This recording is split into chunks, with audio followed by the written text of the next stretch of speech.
Vous êtes professeur de criminologie au Centre national des arts et métiers et vous venez de publier un livre assez étonnant d'ailleurs qui s'appelle « Les lois, décrets et arrêtés les plus cons de l'histoire ». C'est aux éditions First. On se demande si ce que l'on vit comme période n'est pas la période la plus con de l'histoire, pardon de le dire, en tout cas la plus compliquée. Oui, Voilà, j'ai c'était prévu peut-être un le volume 2. diminutif. J'ai prévu un volume 2, les politiques les plus cons de l'histoire. Je vous donne rendez-vous l'an prochain. Voilà, Alain Boer, le mot est lancé hier par Emmanuel Macron, guerre civile. Il le dit plusieurs fois lors d'une interview qu'il a donnée à un podcast. Il estime que si le programme, c'est comme ça qu'il le dit, si les programmes du RN ou de LFI arrivent au pouvoir, alors ils mènent à la guerre civile. Est-ce qu'il agite les peurs ou est-ce qu'il y a en effet un véritable risque de guerre civile ? Alors d'abord, professionnellement, j'ai beaucoup rencontré de pompiers pyromanes. C'est la première fois que je vois un pyromane qui s'étonne après avoir gratté les allumettes, mis de l'essence, oublié de payer la facture d'électricité, qui est le feu. Deuxièmement, oui, il y a un risque, bien sûr. Le risque, il est celui de la confrontation, du clash. Et il y a une ragosphère en France qui a commencé et qui s'est accentuée au cours des 30 dernières années par la perte de la confiance qui existe entre le peuple et les politiques depuis le référendum sur la Constitution européenne refusé par une majorité de Français 2005. Et la capacité des responsables politiques à contourner cette décision sans faire appel, pour essayer de les convaincre, à la même population. Et donc l'absence de référendum et d'appel direct au peuple a amené une partie de la population à voter avec les pieds, l'abstention, ou à se réfugier dans des extrêmes qui ont progressé de manière systématique d'1 million de voix à chaque élection, à une exception près, la présidentielle Sarkozy, où il avait fait réduire le Front National en première tentative et où il avait perdu 2 millions de voix la deuxième fois par défaut d'avoir répondu à ses aspirations. Et donc ce processus-là est un processus long, lent et qui s'est accentué avec les gilets jaunes d'un côté. Donc c'est-à-dire que c'est pas quelque chose qui ne serait que sur cette période-ci. C'est vraiment une sorte de lame de fond lente, déterminée depuis longtemps. Intense. Alain Boer, quand vous dites oui, il y a un risque, ça veut dire quoi ? Ça veut dire quel genre de risque ? Ça veut dire des émeutes ? Au fond, d'ailleurs, on se dit, il y a un an, quasiment jour pour jour, le pays était à feu et à sang avec les images terribles des nuits d'émeutes qui se sont succédées. Est-ce que c'est à cela qu'on pense quand on dit guerre civile ? Alors c'est à l'intensification de ça, une émeute en France, ça fait 1000 ans qu'on a déjà crié, mais les émeutes récentes, c'est 3 jours et 4 nuits, 2 jours et 3 nuits, on a une intensification, c'est des émeutes de plus en plus TikTok. Elles commencent très vite et elles s'arrêtent immédiatement, on passe de l'émeute au pillage et on passe à autre chose. Quand on parle de guerre civile, on parle pour le coup d'affrontements armés qui durent. Oui, c'est la Nouvelle-Calédonie, si vous voulez un exemple. C'est-à-dire c'est structuré, ça ne se termine pas. Là aussi, le gouvernement a mis le feu, s'étonne que le feu est pris et ne sait pas comment arrêter le feu puisqu'il ne répond à aucune des problématiques du mode d'emploi de la négociation. C'est-à-dire de comment on éteint un incendie. En général, il y a des procédures. On apprend ça chez les sapeurs-pompiers. Là, nous avons des amateurs, des cons, qui ont décidé... Je vous sens très en colère. En fait, vous êtes sidéré du risque qu'a pris... Alors, sidéré, non, parce que depuis quelques années, j'ai compris que tout était possible et surtout n'importe quoi.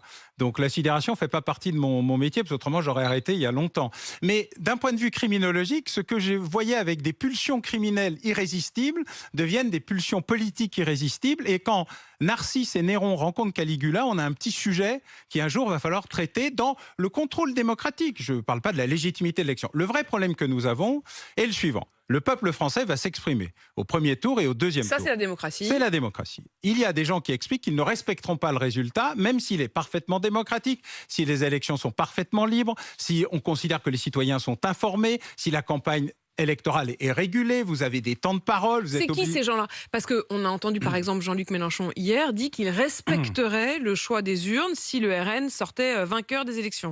C'est une excellente nouvelle d'ailleurs. Je remercie Jean-Luc Mélenchon d'avoir fait cet éclaircissement, puisque une partie de l'électorat, des groupes qui constituent le nouveau Front populaire, expliquent qu'ils vont entrer en résistance. Alors je ne juge évidemment pas des raisons et des conséquences. En tant que citoyen, j'ai moi-même mes préférences, mais en tant qu'académique, j'applique ce que j'appelle la neutralité axiologique. Il y a un scrutin, il est libre, il est régulier, on respecte le résultat des urnes.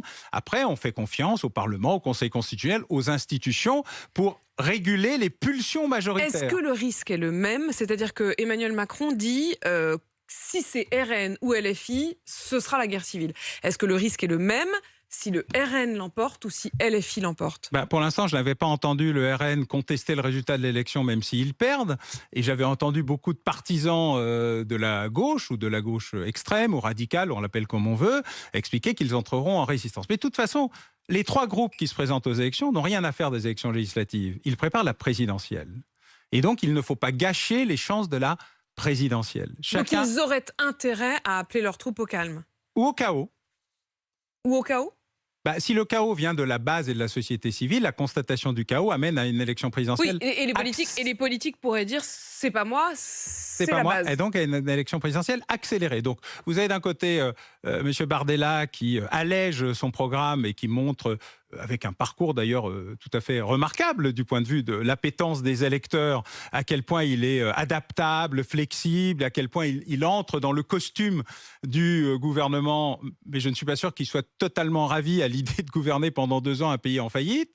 Vous avez M.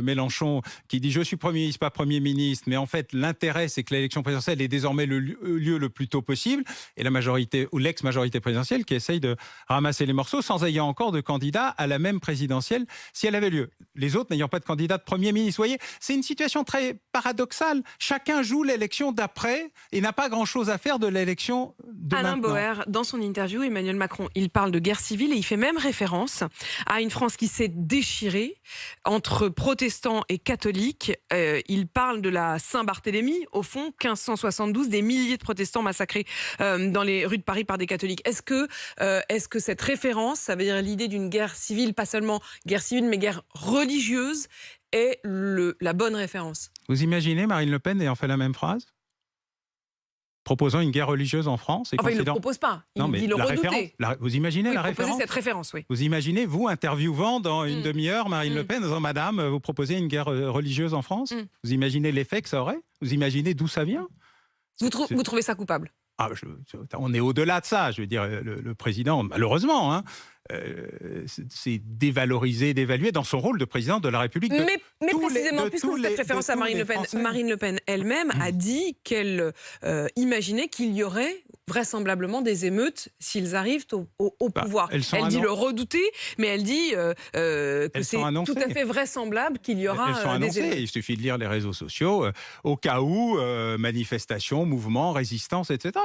Toutes choses que je comprends par ailleurs. Quels sont les outils en la matière, le refus du scrutin démocratique, on n'accepte pas le scrutin uniquement quand on est content du résultat. Il y a un choix à faire, et donc le choix aujourd'hui, il est le respect, ce qu'a indiqué Jean-Luc Mélenchon, je l'en remercie, du résultat de l'élection. Vous avez l'air de dire que c'était pas gagné d'avance que Jean-Luc Mélenchon dit cette phrase. Totalement évident. Oui, on verra effectivement sur la suite, mais ça veut dire aussi, Alain Boer, que s'il y a émeute, voire violence, voire guerre civile, quels sont les outils en la possession du président de la République et du gouvernement, si gouvernement RN ou LFI? Alors, d'abord, il y a un calendrier. L'élection a lieu le 7, on constate les résultats le 8. Il y a probablement des mouvements d'humeur dans la nuit du 7 au 8. La question, c'est l'ampleur, l'amplitude du mouvement d'humeur, eu égard à majorité relative, majorité absolue ou victoire de l'autre. Majorité relative ou majorité absolue, quel que soit le camp qui a la majorité relative ou la majorité absolue. Dans le cas où la gauche gagne, il ne se passe pas grand-chose. Dans le cas où le centre gagne, ou la majorité présidentielle par une résurrection, tout est possible en politique, gagne, il ne se passe pas grand-chose.